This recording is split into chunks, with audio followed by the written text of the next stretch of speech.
नमस्कार, good evening साथियों। तो दोस्तों आप सभी का स्वागत है आज के इस डिजिटल प्लेटफॉर्म पर। क्योंकि आज की जो हमारी क्लास है पशुओं में होने वाले जो रोग हैं उनसे रिलेटेड कुछ इंपॉर्टेंट जो एमसीक्यू जो पशु परिचय भर्ती के दौरान इंपॉर्टेंट रहने वाले हैं, इन एमसीक्यूज को लेकर आज हम डिस्कस करने वाले हैं। तो वीडियो के एंड तक बने रहिए और शुरुआत इसी प्रकार से हमारी सभी क्लासेस पशु परिचय भर्ती में जो पशुपालन का जो पार्ट है उसमें जो इंपॉर्टेंट एमसीक्यूज हैं उसको इस डिजिटल प्लेटफॉर्म के माध्यम से हम कवर करने वाले हैं। तो चलिए करते हैं अपनी शुरुआत। सबसे पहले क्वेश्चन को बढ़ते हैं और पहला क्वेश्चन देखिए आप। नंबर 1, गलघोटू रोग सबसे ज्यादा किस जानवर में होता है? यानी कि आज का डिस्कशन पशुओं में होने वाले रोग से रिलेटेड है, तो कुछ रोग से रिलेटेड ही क्वेश्चन हम डिस्कस करने वाले हैं। यहाँ पर देखिए कौन सा रोग दिया हुआ है, गलघोटू रोग, यानी कि सबसे ज्यादा किस जानवर में होता है। और ऑप्शन में हमारे पास में है गाय, भैंस, भेड़ और बकरी। यानी कि जो एचएस बीमारी है पशुओं में होने वाला जो गलघोटू है, या हम कहीं घुर्रा का भी बोल दीजिए, नाभिक बुखार भी से बोल सकते हैं, ठीक है, जो एक प्रकार की बैक्टीरिया से होने वाली बीमारी है गलघोटू। ज्यादातर अगर हम देखें यहाँ पर कौन सा हमारा सही जवाब रहने वाला है, बी ऑप्शन। यानी कि जो गलघोटू रोग है, एचएस जो बीमारी है, फुल फॉर्म में से क्या कहेंगे, हेमोरेजिक सेप्टिसिमिया, या हिंदी में क्या कहने से गलघोटू। यानी कि जो गलघोटू बीमारी है वो ज्यादातर किस एनिमल में दिखाई देती है, भैंस के अंदर दिखाई देती है। क्योंकि इसकी बीमारी के अंदर जो भैंस की जो गर्दन आप बोल दीजिए, यहाँ के गले की जो मांसपेशियों में दर्द भरी सूजन हमें दिखाई देती है, यहाँ की उसके गले के अंदर क्या जाती है, सूजन वहां पर दिखाई देती है, जिससे पशु का गला सूज जाता है और पशु को श्वास लेने में तकलीफ होती है। ठीक है, तो इस क्वेश्चन का हमारा जवाब रहने वाला है बी ऑप्शन, मतलब भैंस में ज्यादातर एचएस की संभावनाएं दिखाई देती है। ठीक है, चलिए अगले क्वेश्चन की ओर बढ़ते हैं। नेक्स्ट क्वेश्चन देखिए। दूसरा क्वेश्चन क्या है, थनैला रोग सबसे ज्यादा किस जानवर में होता है? थनैला को अगर अपन कहें मैस्टाइटिस, यानी कि जो मैस्टाइटिस बीमारी है, थनैला जो रोग है, ज्यादातर किस एनिमल से? एनिमल हमारे पास में ऑप्शन में दिए हैं गाय, भैंस, भेड़, बकरी। यानी कि इन चारों एनिमल्स के अंदर या चारों में से अगर अपन बात करें कि कौन से एनिमल में ज्यादातर मैस्टाइटिस के केसेस दिखाई देते हैं, क्योंकि अगर ज्यादातर अगर पूछता है तो ज्यादातर सबसे अधिक मात्रा में अगर देखें तो गाय के अंदर मैस्टाइटिस की प्रॉब्लम सर्वाधिक देखने को मिलती है। यहाँ में अधिक दूध देने वाली गायों में मैस्टाइटिस या थनैला रोग की संभावनाएं अधिक दिखाई देती है, इसलिए सबसे ज्यादा थनैला की जो शिकायत होती है गाय में दिखाई देती है। ठीक है, चलिए अगले क्वेश्चन की ओर आगे की ओर बढ़ते हैं। नेक्स्ट क्वेश्चन देखिए। नंबर 3, अंतिम ट्राइमेस्टर में गर्भपात, जोड़ों में सूजन, हाइग्रोमा एवं चमड़े जैसा प्लेसेंटा या जेल किस बीमारी में देखने को मिलता है? यानी कि यहाँ पर हमें बीमारी के लक्षण नहीं है। लक्षणों में क्या है, एक तो अंतिम ट्राइमेस्टर में गर्भपात। देखिए अगर थोड़ा सा पहले हम क्वेश्चन को समझे, अंतिम ट्राइमेस्टर क्या है? जैसे मान लीजिए अगर किसी पशु का गर्भकाल 9 महीने का है, जैसे मान लीजिए अगर हम बात करें गाय का जो गेस्टेशन पीरियड है, यहाँ पे जो गर्भकाल की समय अवधि है वो कितने समय का होता है?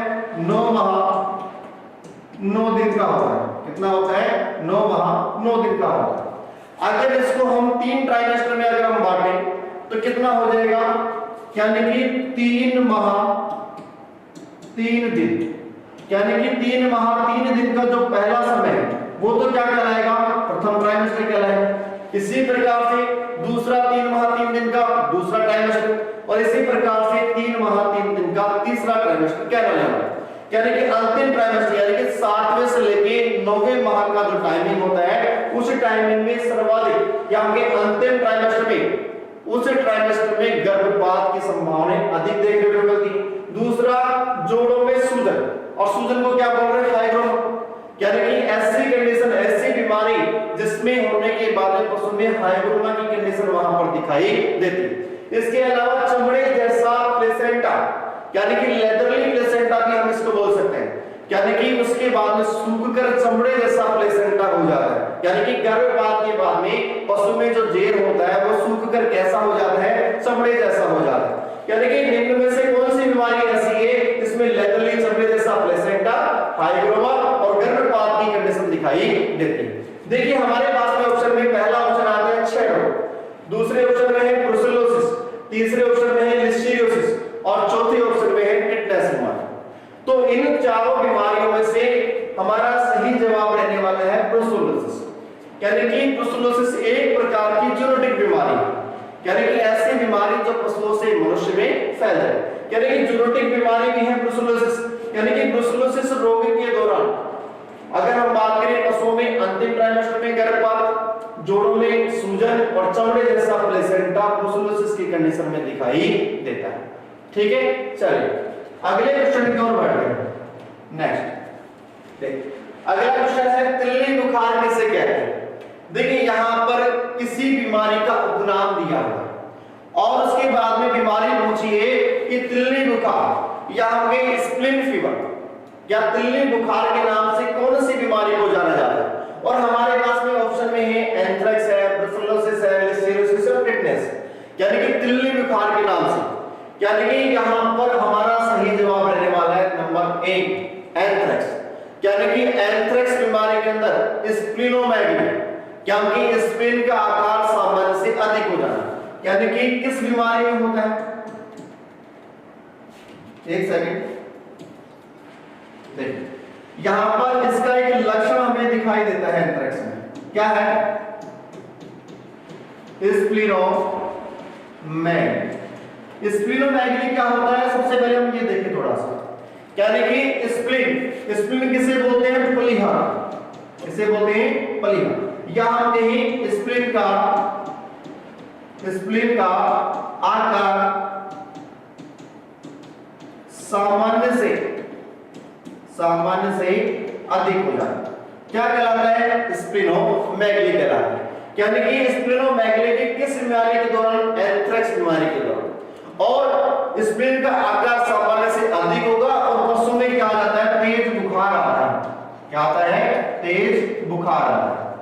और बुखार आने के कारण स्प्लिन भी प्रभावित हो रही है, पशु को बुखार भी आ रहा है, इसलिए किस रोग में, एंथ्रेक्स रोग में, इसलिए इसे स्प्लिनिक फीवर या तिल्ली बुखार के नाम से भी जाना जाता है।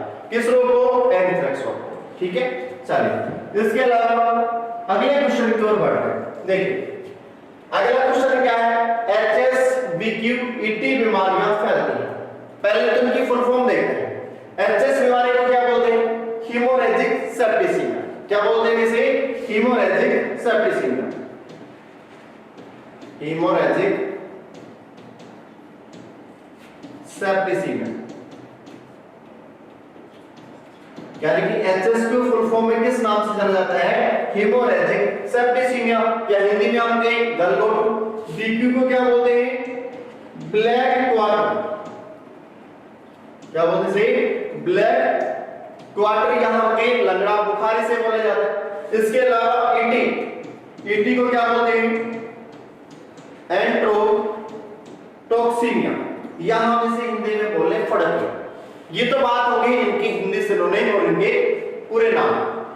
बीमारियां फैलती हैं एचएस, बीकी और ईटी, यानी कि ज्यादातर यहां पर मौसम दिया है, यानी कि ऐसी बीमारियां एचएस वाली, ब्लैक वाटर और एंट्रोटॉक्सीमिया जैसी बीमारियां ज्यादातर किस मौसम में फैलती हैं। अगर मौसम की हम बात करें, गर्मी के मौसम में, वर्षा ऋतु में, सर्दियों के मौसम में या कभी भी, यहां पर अगर हम देखें ज्यादातर इस प्रकार की बीमारी नमी युक्त क्षेत्रों में अधिक देखने की संभावना हमें मिलती है। यानी कि जब अधिक नमी युक्त जो मौसम होता है, और नमी युक्त मौसम कब होगा, वर्षा ऋतु में, यानी कि इस प्रकार की जो बीमारी है ज्यादातर इनकी संभावनाएं वर्षा ऋतु में फैलने की होती है। ठीक है, चलिए अगले क्वेश्चन की ओर बढ़ते हैं। नेक्स्ट क्वेश्चन देखिए, नेक्स्ट क्वेश्चन क्या है, टिटनेस सबसे ज्यादा किस जानवर में होती है। देखिए टिटनेस की अगर बात करें, ज्यादातर टिटनेस की अगर हम बात करें कि टिटनेस रोग ज्यादातर सबसे ज्यादा किस जानवर में होती है। ऑप्शन में गाय, भैंस, घोड़ा और कुत्ता, ये ऑप्शन में हमें दे। ये तो हमें पता है कि टिटनेस रोग की संभावना ज्यादातर घोड़े में दिखाई देती है, यानी कि घोड़े के अंदर टिटनेस रोग के अंदर थर्ड आईलिड का प्रोलैप्स हो जाता है, यानी कि निकोटिनिक जो मेम्ब्रेन है वो निकलकर बाहर दिखाई देती है। या इसके अलावा हम कहें काठ का घोड़ा, लकड़ी का घोड़े जैसी स्थिति भी इस रोग में दिखाई देती है। किस बीमारी में? टिटनेस में। यानी कि ज्यादातर कौन सा जानवर इसमें प्रभावित होता है? घोड़ा इस बीमारी में ज्यादातर प्रभावित होता है, इसलिए टिटनेस सबसे ज्यादा घोड़े के अंदर इसकी स्थिति दिखाई देती है। ठीक है, चलिए अगले क्वेश्चन की ओर बढ़ते हैं। नेक्स्ट क्वेश्चन क्या है? एफएमडी सामान्यतः होता है। देखिए ज्यादातर अगर हम बात करें एफएमडी की, अगर अपन बात करें कि एफएमडी सामान्यतः होता है विभाजित खुर वाले जानवरों में, एकल खुर वाले जानवरों में, दोनों में या कोई नहीं। एफएमडी जो रोग foot and mouth disease, FMD को फुल फॉर्म में क्या कहेंगे भी? Foot and mouth disease, foot and mouth disease, और हिंदी में से क्या कहेंगे? खुरपका। क्या कहेंगे इसे? खुरपका, या इसे मुंह पका भी बोला जाता है। क्या बोलते से? खुरपका या मुंह पका। अब एफएमडी रोग के अंदर खुरों में छाले हो जाते, मुख के अंदर छाले हो जाते। मुख के अंदर छाले होने से पशु खाना पीना बंद कर देता है क्योंकि पेन होता है, खाने में असमर्थ हो जाता है। पांव में छाले होने से लंगड़ा कर चलता है, पशु में लेंदर वहां पर दिखाई देती है। लेकिन होता किसमें? सामान्यतः अगर हम बात करें क्लोवन फुटेड एनिमल जो विभाजित खुर होते हैं, क्या उनमें बीमारी होती है? एकल खुर वाले जानवरों में, क्या जिनके एक ही डिजिट होता है वहां में, क्या उनमें होती है या फिर दोनों में होती है या किसी में नहीं होती? अगर हम बात करें कि एफएमडी जो बीमारी है वो किस जानवरों में होती है? क्लोवन। किसमें होती है? Cloven footed. क्लोवन फुटेड का मतलब क्या है? मतलब विभाजित खुर वाले जानवरों में, विभाजित खुर वाले जानवरों में ज्यादातर ये बीमारी देखने को मिलती है। यानी कि विभाजित खुर वाले जानवरों में ज्यादातर एफएमडी की बीमारी देखने को मिलती है। यानी कि जैसे हम बात करें गाय, भैंस, भेड़, बकरी, इन सभी जानवरों के जो खुर होते हैं वो विभाजित होते हैं, बटे हुए होते हैं। जैसे हम घोड़े की बात करें, घोड़े के जो खुर होते हैं वो विभाजित नहीं होते क्योंकि उनका डिजिट की संख्या भी कितनी होती है? एक होती है। अगर गाय, भैंस, भेड़, बकरी की बात करें तो उनके खुर क्या होते हैं? अलग अलग होते हैं, डिजिट की संख्या भी कितनी होती है? दो होती है। इसलिए इस क्वेश्चन का हमारा सही जवाब रहने वाला है विभाजित खुर वाले जानवरों में एफएमडी की बीमारी सामान्यतः देखी जाती है। ठीक है, चलिए अगले क्वेश्चन की ओर बढ़ते हैं। नेक्स्ट देखिए, एफएमडी टीकाकरण का सही समय होता है। एफएमडी टीकाकरण, अभी हम बात करें इसका full synonym foot and mouth disease, यानी कि एफएमडी रोग का टीकाकरण। टीकाकरण यानी कि वैक्सीनेशन की अगर अपन बात करें, अगर पशुओं में वैक्सीनेशन किया जा रहा है उसका सही समय क्या है? यानी कि एफएमडी का जो टीका है वो अगर हम देखें, एफएमडी का टीका साल में कितनी बार लगाया जाता है? साल में 2 बार लगाया जाता है। कितनी बार लगाया जाता है? साल में 2 बार लगाया जाता है। और 2 बार कब लगाया जाता है? एक तो अगर हम देखें, एक तो सितंबर में और दूसरा कब लगाया जाता है? मार्च के अंदर लगाया जाता है। कब लगाया जाता है? एक तो सितंबर में, दूसरा मार्च के अंदर लगाया जाता है। इसलिए एफएमडी के टीकाकरण का सही समय क्या रहने वाला है? सितंबर एवं मार्च के अंदर, ना तो अगस्त अप्रैल में, ना दिसंबर फरवरी। हमारे पास जो चौथा ऑप्शन है उत्सव में, यानी कि इसका जो टीकाकरण है एफएमडी का कब किया जाता है? सितंबर और मार्च के अंदर, यानी कि वर्ष में 2 बार। इसके वैक्सीन की अगर अपन बात करें कि कौन सी वैक्सीन इस रोग में काम में जाती है, देखिए अगर वैक्सीन की अपन बात करें, रक्षा ओवैक ट्राइवेलेंट वैक्सीन, कौन सी? रक्षा ओवैक ट्राइवेलेंट वैक्सीन, यानी कि इसके टीकाकरण के लिए रक्षा ओवैक ट्राइवेलेंट वैक्सीन कितनी मात्रा में? 2 ml, यानी कि 2 ml की मात्रा में कौन सा रूट? इंट्रामस्कुलर, और वो भी कैसा? डी। यानी कि Raksha Ovac trivalent vaccine 2 ml intramuscular D किस बीमारी में लगाई जाती है? एफएमडी रोग। ठीक है, चलिए इसके आगे की ओर बढ़ते हैं। नेक्स्ट क्वेश्चन पे देखिए, घोड़े में थर्ड आइड का बाहर आना एवं काट के घोड़े जैसी स्थिति होना किस बीमारी के लक्षण? देखिए हमारे पास में सिम्टम्स दिया हुआ, किसी बीमारी का लक्षण दिया हुआ और लक्षण के बाद में पूछा कि किस बीमारी का लक्षण है। यानी कि हमारे पास में रोग दिए हुए, पहले ऑप्शन पे है एंथ्रेक्स, दूसरे पर है क्षय रोग, तीसरे ऑप्शन पे है टिटनेस और नेक्स्ट आता है लंगड़ा। अगर हम यहां पर देखें कि घोड़े की बात करें तो थर्ड आइलिड का बाहर आना है यहाँ पर टिटनेस रोग में दिखाई देती है। किसमें दिखाई देती है? टिटनेस रोग में। यानी कि लकड़ी का घोड़ा जैसी जो स्थिति है वो कहां पर दिखाई देती है? किस बीमारी में दिखाई देती है? टिटनेस रोग में लकड़ी के घोड़ा और थर्ड आईलिड का प्रोलैप्स यहां पर दिखाई देता है। इसलिए हमारे क्वेश्चन का जवाब रहने वाला है टिटनेस रोग। ठीक है, चलिए इसके अलावा नेक्स्ट हम देखें। नेक्स्ट क्वेश्चन क्या है? किस बीमारी में पोस्टमार्टम नहीं करना चाहिए? कह रहे कि ऐसी कौन सी बीमारी है जिसमें पोस्टमार्टम मतलब कि शव का परीक्षण नहीं करना चाहिए? ऐसी कौन सी बीमारी है? और हमारे पास में ऑप्शन दिया हुआ है एंथ्रेक्स, ब्रुसेलोसिस, थैलेमियोसिस और क्षय रोग। यानी कि निम्न में से ऐसी कौन सी बीमारी है जिसमें पोस्टमार्टम नहीं करना चाहिए, शव का परीक्षण नहीं करना चाहिए? देखिए अगर हम थोड़ा सा देखें एंथ्रेक्स बीमारी, कौन सी बीमारी है? एंथ्रेक्स। देखिए जो एंथ्रेक्स बीमारी है इसका जो बैक्टीरिया होता है कौन सा होता है? Bacillus anthracis. बैसिलस एंथ्रेसिस या हम कहीं ग्राम पॉजिटिव बैक्टीरिया। यानी कि जो एंथ्रेक्स बीमारी ये किस बैक्टीरिया के कारण होती है? Bacillus anthracis gram positive bacteria के कारण होती है। ये जो बैक्टीरिया है ये किस अवस्था में ग्रो करता है? वायवीय अवस्था में। किस अवस्था में ग्रो करता है? वायवीय अवस्था में इस प्रकार का जो बैक्टीरिया है वो ग्रो करता है। क्योंकि इस प्रकार के बैक्टीरिया को जैसे ही ऑक्सीजन, हम कहीं ऑक्सीजन की उपस्थिति में ये क्या करता है? स्पोरुलेशन की क्रिया करता है। क्या करता है? स्पोरुलेशन, यानी कि स्पोर बनाना आरंभ कर देता है। जो जीवाणु की छोटी से छोटी अवस्था होती है, यानी कि एक प्रकार का ये जो बैक्टीरिया होता है बैसिलस एंथ्रेसिस ग्राम पॉजिटिव जो बैक्टीरिया है ये वायवीय अवस्था में ग्रो करता है। यानी कि ऑक्सीजन की उपस्थिति में स्पोरुलेशन की क्रिया करता है और अपने ही समान नए बैक्टीरिया को जन्म देता है। यानी कि एक प्रकार से हम कह सकते हैं कि जो एंथ्रेक्स जो बीमारी है इसमें पशु में होने के बाद एंथ्रेक्स रोग में अगर पशु को एंथ्रेक्स बीमारी हो जाती है तो उसके बाद में उसका शव का परीक्षण नहीं करना चाहिए। क्यों?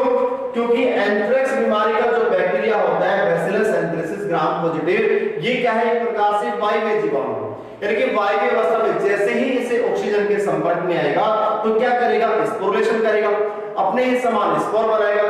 तो जैसे मान लीजिए जो शव का परीक्षण करने वाला डॉक्टर है या हमें कोई कंपाउंडर है या कोई डॉक्टर है, जो डॉक्टर शव का परीक्षण पोस्टमार्टम करने जा रहा है, जैसे ही वो चीरा लगाएगा तो उसके जो बैक्टीरिया है वो वायवीय अवस्था में स्पोरुलेशन की क्रिया करेंगे और रेस्पिरेटरी ट्रैक्ट के माध्यम से उसके शरीर में प्रवेश कर जाएंगे। इसलिए ये जो बीमारी है एक प्रकार से पशुओं से मनुष्य में भी फैल सकती है। इसलिए एंथ्रेक्स बीमारी में पोस्टमार्टम नहीं करना चाहिए।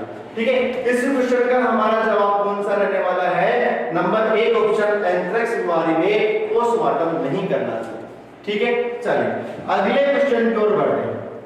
देखिए नेक्स्ट क्वेश्चन क्या है? मृत पशु के प्राकृतिक छिद्रों से टेरी कलर का ब्लड आना किस प्रकार की बीमारी को इंगित करता है? यानी कि एक तरह से अपन कहें टेरी कलर का, यानी कि काले रंग का झागदार ब्लड आना, यानी कि प्राकृतिक अंगों से या प्राकृतिक छिद्र बोल दीजिए। जैसे हमने कहा नाक, मुख है, रेक्टल मार्ग है, यानी कि पशु के मरने के बाद मृत शरीर के जितने भी प्राकृतिक ऑर्गन होते हैं वहां पे काले रंग का झागदार ब्लड वहां पर दिखाई देता है। यानी कि काले रंग का झागदार ब्लड आना किस बीमारी को इंगित कर रहे हैं? ऑप्शन में हमें दिया हुआ है टिटनेस, लगड़ा बुखार, एंथ्रेक्स और गलघोटू। देखिए सिम्टम तो दिया हुआ है, बीमारी पूछी और बीमारी में देखिए यहां पर कौन सा रहने वाला है? एंथ्रेक्स। देखिए जहां हम बात करें एंथ्रेक्स रोग की, एंथ्रेक्स रोग का जो पहले लक्षण होता है मृत पशु के प्राकृतिक छिद्रों से टेरी कलर का ब्लड आना, यानी कि मृत शरीर में जब हम देखेंगे पशु की मृत्यु के बाद में उसके जितने भी प्राकृतिक छिद्र होते हैं उन छिद्रों से टेरी कलर का ब्लड यहां पर दिखाई देता है। इसलिए इस क्वेश्चन का जवाब क्या रहने वाला है? एंथ्रेक्स बीमारी। ठीक है, चलिए अगले क्वेश्चन की ओर बढ़ते हैं। देख नेक्स्ट क्वेश्चन आता है लोकड़जा अवस्था किस बीमारी में होती है?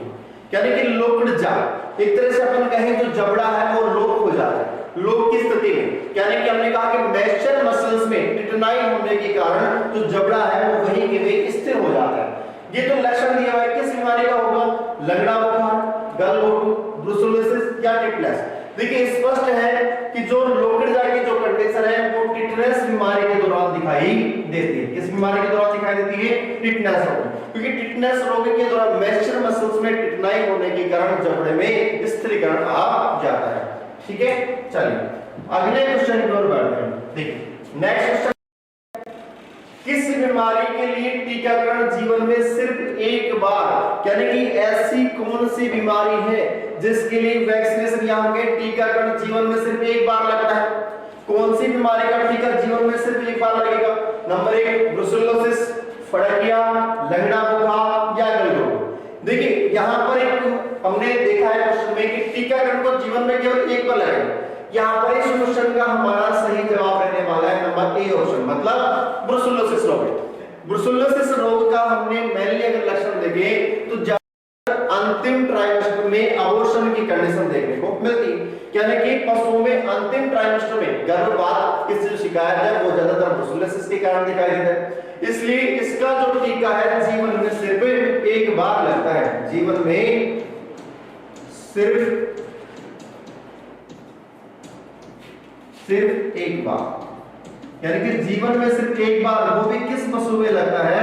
मादा पशु में लगता है। इसमें लगता है मादा पशु में, यानी कि 4 से 6 माह की उम्र में इस प्रकार का जो ब्रुसेलोसिस बीमारी है इसका वैक्सीनेशन पशुओं में किया जाता है, जो केवल मादा पशु में ही लगाया जाता है। ठीक है, चलिए आगे नेक्स्ट क्वेश्चन की ओर बढ़ते हैं। भेड़ में फड़किया रोग का रोगकारक, यानी कि भेड़ में जो एंटरोटॉक्सिमिया है, फड़किया जो बीमारी होती है उसका रोग कारक, यानी कि बैक्टीरिया पूछा कि तो उसको जो प्रभावित करने वाला जो कारक है वो कौन सा है? ऑप्शन में देखिए clostridium tetani, clostridium chauvoei, clostridium perfringens और लिस्टीरिया मोनोसाइटोजीनस। यहाँ पर सही जवाब कौन सा रहने वाला है कि भेड़ में जो फड़किया रोग के लिए जिम्मेदार जो कारक है वो कौन सा है? नंबर सी, यानी कि Clostridium preference type D bacteria के कारण में यहाँ पे फड़किया रोग दिखाई देता है। ठीक है, चलिए आगे नेक्स्ट क्वेश्चन की ओर बढ़ते हैं। नेक्स्ट क्या है? ऐसी कौन सी बीमारी है जिसमें कंधे, गर्दन और पुट्ठे की मांसपेशियां सड़ जाती हैं, यानी कि मांसपेशियों में गैंग्रीन वहां पर दिखाई देती है? कौन सी ऐसी बीमारी है जिसके अंदर गर्दन की, कंधे की और पुट्ठे की जो मांसपेशियां, कुल्ले की जो मांसपेशियां होती है वो सड़ जाती है, सूज जाती है, यानी मांसपेशियों में नेक्रोसिस हो जाती है? किस बीमारी के दौरान, किस रोग कारक के दौरान? देखिए यहाँ पर हमें दिया हुआ है clostridium tetani, clostridium chauvoei, clostridium perfringens. देखिए यहाँ पर हमारा सही जवाब रहने वाला है रोग कारक कौन सा होगा? क्लोस्ट्रिडियम चौबे। ये किसका रोग कारक है? कौन सी बीमारी होती है? आपने एक नाम सुना होगा बीक्यू, ब्लैक क्वार्टर, यानी कि जो लंगड़ा बुखार। लंगड़ा बुखार किसे कहेंगे? इसका कौन सा रोग कारक होता है? क्लोस्ट्रिडियम चौबे।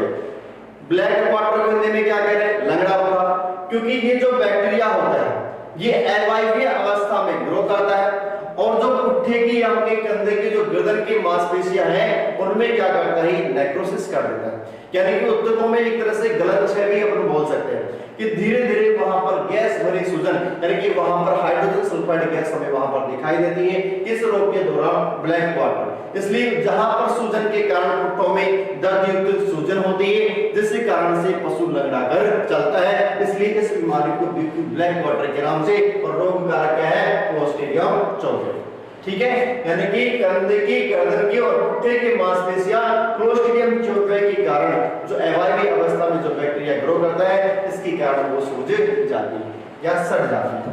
ठीक है, चलिए अगले क्वेश्चन की ओर देखिए। भेड़ की आंखों के चारों ओर हटाना। देखिए भेड़ की आंखों के चारों ओर ऊन हटाना किस लिए हटाया जाता है? ताकि आंखों, ऊन के कारण जो भेड़ की आंखों में होने वाला जो अंधापन है उसको रोका जा सके, इसलिए उसके चारों ओर से आंखों की तरफ से ऊन को हटाया जाता है। यहाँ पर हमें ऑप्शन में देखिए टैगिंग, जानवर की पहचान करने के लिए यूज करते हैं। रिंगिंग, यहाँ पर देखिए जो पेनिस है, नर मेंढा जो होता है, नर मेंढे के सन के चारों तरफ जो हेयर होते हैं, जो हेयर बाल होते हैं, उसको क्या किया जाता है? रिमूव करना, रिंगिंग कहलाता है। आई, देखिए यहाँ पर इस क्वेश्चन का हमारा सही जवाब रहने वाला है आई। यानी कि आंखों के चारों ओर भीड़ में ऊन को हटाना क्या कहलाता है? आइंग कहलाता है। और बालों को कतरना क्या कहलाता है? क्लिपिंग। ये बकरियों में किया जाता है। यानी कि इस क्वेश्चन का हमारा सही जवाब रहने वाला है नंबर सी, ऑप्शन कौन सा? आइंग। ठीक है, यानी कि आंखों के चारों ओर की ऊन को हटाना क्या कहलाता है? आइंग कहलाता है। ठीक है, चलिए नेक्स्ट देखिए, वह बीमारी जिसमें, देखिए थोड़ा सा मिसप्रिंट हुआ है यहाँ, वह बीमारी जिसमें गले के नीचे गर्म, कठोर एवं पीड़ादायक सूजन आती है। ऐसी कौन सी बीमारी है जिसमें गले के नीचे गर्म, कठोर और पीड़ादायक सूजन आ जाती है? हमने एक बीमारी पढ़ी है, कौन सी? ऑप्शन देखिए, पहले ऑप्शन में दिया हुआ है बीक्यू, दूसरे पर दिया हुआ है एचएस, तीसरे पर है ईटी और नंबर 4 पर है एफएमडी। यानी कि इस क्वेश्चन का सही जवाब देखिए नाम से पता लग रहा है, एचएस हेमोरेजिक सेप्टिसिमिया, या इसे क्या बोलते हैं? गलघोटू रोग भी इसे बोला जाता है। यानी कि गलघोटू रोग में गले के नीचे गर्म, कठोर और पीड़ादायक सूजन वहां पर दिखाई देती है। ठीक है, चलिए अगला देखते हैं। नेक्स्ट है माल्टा फीवर किसे कहा जाता है? देखिए ऑप्शन में क्या है? एंथ्रेक्स, थैलेरियोसिस, ब्रुसेलोसिस और अडेय बुखार। देखिए जो माल्टा फीवर बोल दीजिए, अंडुलेंट फीवर भी इसे बोल सकते हैं। क्या देखिए माल्टा फीवर के लिए ब्रुसेलोसिस कौन सा आएगा इसमें? ब्रुसेलोसिस। क्यों? क्योंकि ब्रुसेलोसिस की जो एक स्टेज है जो मनुष्य में, एक प्रकार से हमने कहा ब्रुसेलोसिस जूनोटिक बीमारी जिसमें जो संक्रमण है मनुष्य में भी दिखाई देता है, यानी कि उतरता चढ़ता बुखार, माल्टा फीवर या अंडुलेंट फीवर भी इसे बोलेंगे। यानी कि ब्रुसेलोसिस की जो संक्रमणीय अवस्था है उसे क्या बोलते हैं? मनुष्य में माल्टा फीवर या अंडुलेंट फीवर के नाम से जाना जाता है। या हमने मनुष्य में उतरता और चढ़ता बुखार किसके कारण? ब्रुसेलोसिस के कारण दिखाई देता है। ठीक है, चलिए इसके अलावा नेक्स्ट देखिए, किस बीमारी में स्पोर वैक्सीन काम में लेते हैं? यानी कि वैक्सीन पूछिए कौन सी बीमारी में स्पोर, जहां हम स्ट्रेन स्पोर वैक्सीन बोल दीजिए, स्पोर वैक्सीन काम में लेते हैं किस बीमारी में काम लेंगे? एंथ्रेक्स बीमारी में। ऑप्शन में क्या है हमारे पास? ब्रुसेलोसिस, टीबी, गलघोटू। देखिए एंथ्रेक्स रोग के दौरान एंथ्रेक्स स्पोर वैक्सीन या स्ट्रेन स्पोर वैक्सीन या पोस्चर वैक्सीन, यहां पर तीनों ही वैक्सीन काम में ली जा सकती है। तो हमने कहा कौन सी? एंथ्रेक्स स्पोर वैक्सीन, या हमने कहा स्ट्रेन स्पोर वैक्सीन, या इसके अलावा पोस्चर वैक्सीन काम में ली जाती है। किस रोग के लिए? एंथ्रेक्स रोग के लिए। ठीक है, चलिए अगला देखिए, नाविक बुखार किसे कहते हैं? देखिए नाविक बुखार बोल दीजिए, शिपिंग फीवर बोल दीजिए। ठीक है, यहां पे ऑप्शन में देखिए एंथ्रेक्स, थैलेरियोसिस, ब्रुसेलोसिस या गलघोटू। यानी कि चार ऑप्शन हमें दिए, किस बीमारी को नाविक बुखार के नाम से, या हम बोले इसको इंग्लिश में शिपिंग फीवर भी से बोला जाता है, किस बीमारी को नाम ले जाते हैं भी? यहां पर हमारा सही जवाब रहने वाला है गलघोटू। यानी कि जो गलघोटू रोग को इंग्लिश में कहें जैसे क्या बोलते हैं भी, इसे एचएस भी बोला जाता है। क्या बोलते हैं शॉर्ट फॉर्म में? इसे एचएस भी बोलते हैं। फुल फॉर्म की अगर बात करें तो हेमोरेजिक सेप्टिसिमिया भी बोला जाता है।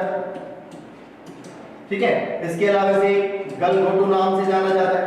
इसके अलावा से घुर्रक्का भी बोला जाता है। इसके अलावा से शिपिंग फीवर, क्या बोलते हैं? शिपिंग फीवर, यहां में से नाविक बुखार, किस नाम से? नाविक बुखार के नाम से भी इसे जाना जाता है। यानी कि ये सभी उपनाम किसके हैं? गलघोटू रोग। तो दोस्तों ये था आज की हमारी क्लास का डिस्कशन, यानी कि कुछ मोस्ट इंपोर्टेंट पशुओं में होने वाले रोग से रिलेटेड कुछ एमसीक्यूज को लेकर हमने डिस्कस किया। इसी प्रकार से हम हर एक टॉपिक को लेकर या उन टॉपिक से बनने वाले इंपोर्टेंट एमसीक्यूज को लेकर डिस्कस करेंगे। इसलिए बने रहिए वीडियो के साथ में, और अभी तक आपने अगर चैनल को सब्सक्राइब नहीं किया है तो जरूर करें। ठीक है, थैंक यू सो मच।